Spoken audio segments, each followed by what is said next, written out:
Have you ever stopped to think about how the greatest modern empire simply disappeared? Imagine this.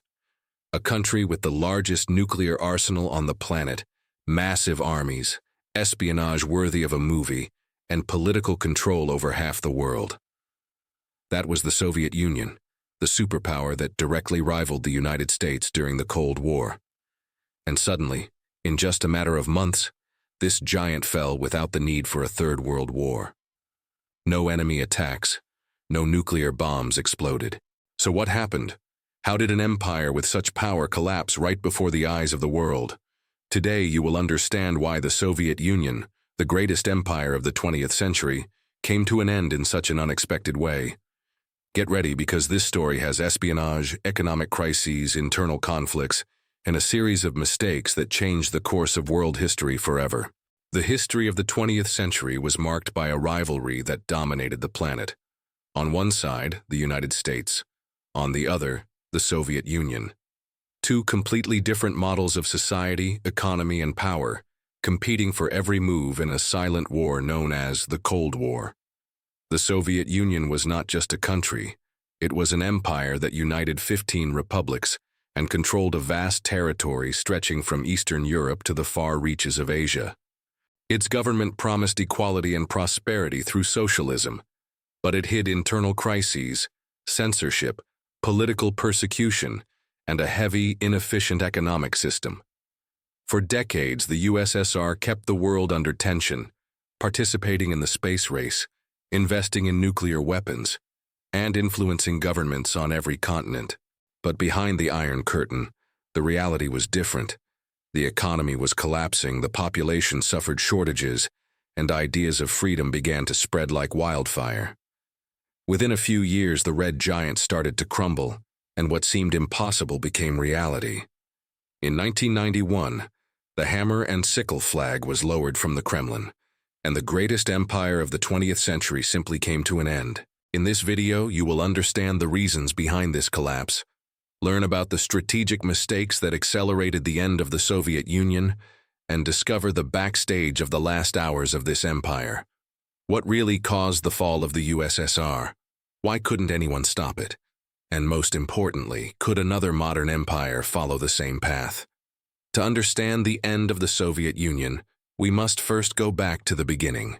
It all started in 1917 when the Russian Revolution overthrew the Tsarist regime and initiated a new government based on communism. The country was renamed the Union of Soviet Socialist Republics, or simply the USSR, and adopted a system completely different from what the rest of the world knew. The state controlled everything, from factories to farms, with the simple promise to eliminate social inequalities and build a fairer society. The idea, on paper, seemed revolutionary, but in practice, the path was full of problems. In its early years, the country faced civil wars, famine, and repression. Even so, the Soviet Union managed to rise and became one of the greatest powers on the planet, especially after World War II, when it defeated Nazi Germany alongside the Allies. After the victory in the war, the USSR expanded its domain even more. Several Eastern European countries became part of the so-called Iron Curtain, a region under Soviet control, where everything operated under Moscow's command.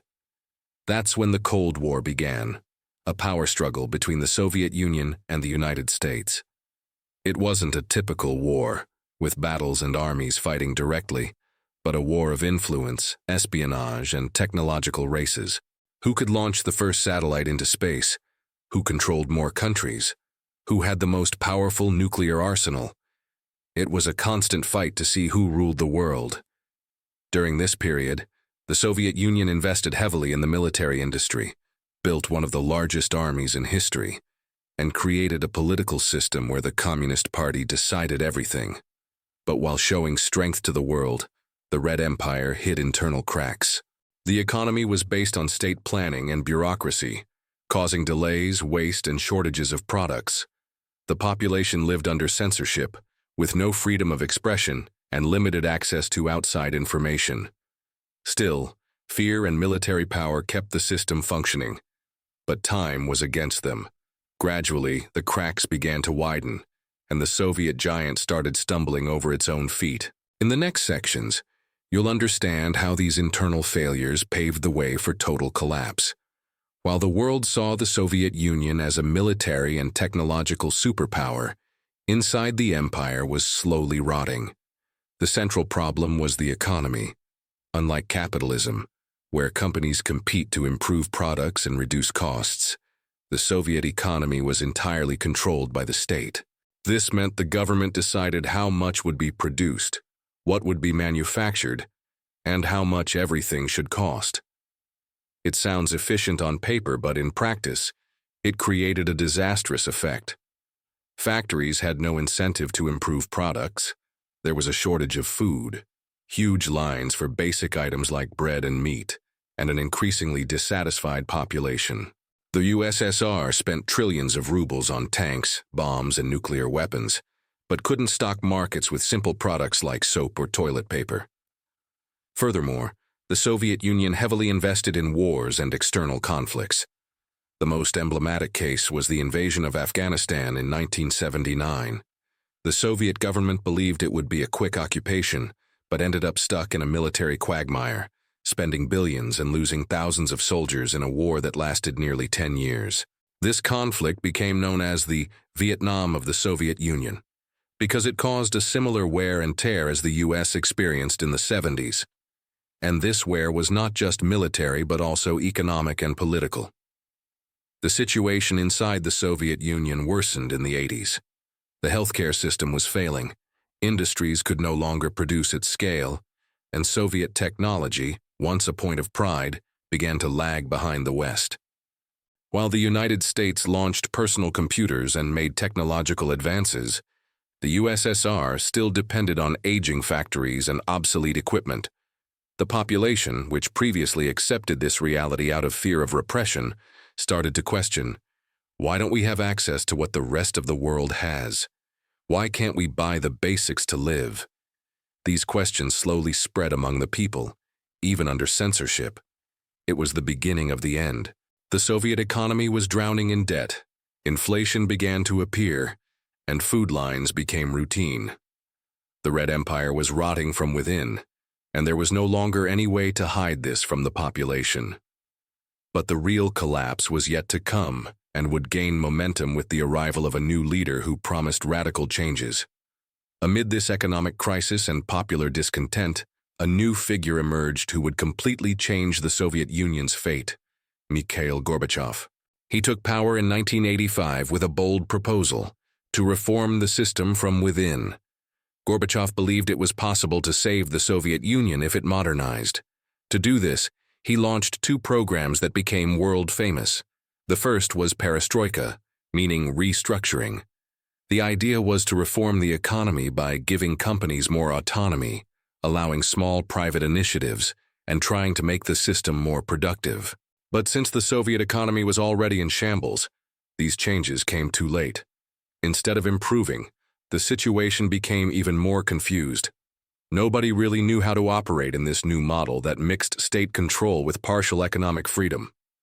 Gorbachev's second program was glasnost, meaning transparency. This was an unprecedented political opening in Soviet history.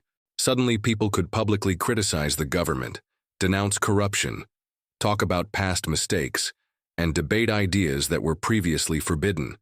This sounded like freedom, but also opened Pandora's box. The population began to realize the extent of the lies told for decades. Information came to light about hidden disasters, like the 1986 Chernobyl nuclear accident, which authorities had covered up for days, putting thousands of lives at risk. The republics that made up the Soviet Union also began to move. Peoples such as Ukrainians, Lithuanians, Estonians, and Latvians started demanding independence, calling for an end to Russian domination over their territories. Glasnost gave voice to these nationalist movements that until then were suppressed by military power. But now, Gorbachev himself had given too much freedom and could no longer control the situation. Meanwhile, the economy kept sinking. Perestroika's reforms did not produce quick results, and inflation soared. Supermarkets were empty, lines for basic products grew, and the ruble, the Soviet currency, lost value. The people were tired, Communist Party leaders were divided, and the empire began to disintegrate. Gorbachev tried to hold on, but the system he tried to save was slipping through his fingers. When the republics began declaring independence one by one, it became clear. The Soviet Union was nearing its end, but the final blow was yet to come. What nobody expected was that the Soviet Union's end would be hastened by a dramatic event, a coup d'état inside the Soviet government itself. In August 1991, a group of conservative Communist Party leaders who opposed Gorbachev's reforms decided to act. They believed glasnost and perestroika were destroying the country, and the only solution was to return to the old regime, with total state control and absolute repression. This group kidnapped Gorbachev while he was vacationing in Crimea and announced that the president was ill and unable to govern. They attempted to install an emergency government, placing tanks on Moscow streets and trying to regain control. But what they didn't foresee was the reaction of the population and a new political figure, Boris Yeltsin. At the time, Yeltsin was president of Russia, one of the Soviet republics, and became the main voice against the coup. In a historic scene, Yeltsin climbed atop a tank in Moscow and, in front of cameras worldwide, gave a fiery speech urging the people to peacefully resist and defend democracy. The image spread across the planet and became one of the greatest symbols of the USSR's end. The coup failed within days. Without popular support and with a divided army, the plotters were arrested, and Gorbachev returned to power. But by then, the damage was done. The Communist Party, which had ruled the Soviet Union for nearly 70 years, lost all credibility. The republics began declaring independence in a domino effect. Ukraine, Belarus, Estonia, Latvia, Lithuania, Georgia, and many others announced they were no longer part of the Soviet Union. Boris Yeltsin himself began acting as if Russia were an independent country, further weakening the central government. On December 25, 1991, a symbolic moment marked the Soviet Union's definitive end. Mikhail Gorbachev made a televised announcement, resigned, and officially declared that the Soviet Union no longer existed. Hours later, the red flag with the hammer and sickle was lowered from the Kremlin and replaced by the Russian flag. It was the end of the greatest modern empire.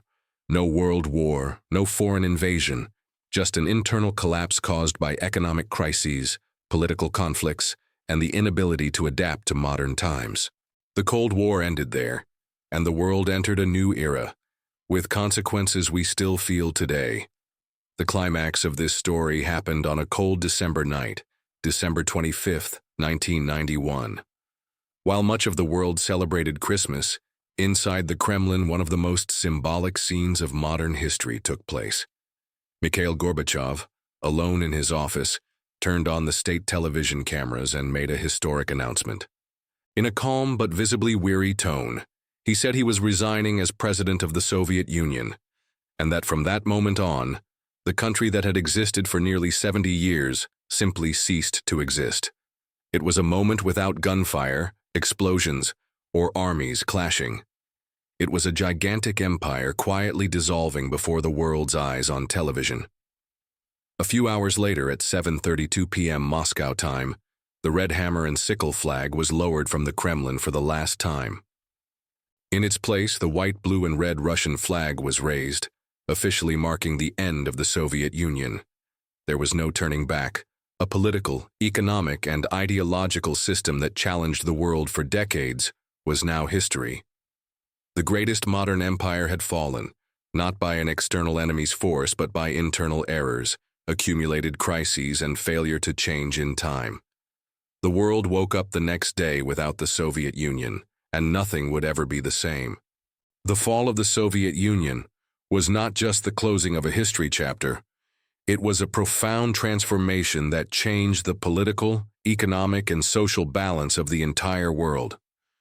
The collapse of the greatest empire of the 20th century showed that not even military power, absolute state control, or the strictest ideology can withstand a combination of unresolved internal problems. The failing economy, popular dissatisfaction, and political tensions brought down a giant that seemed invincible.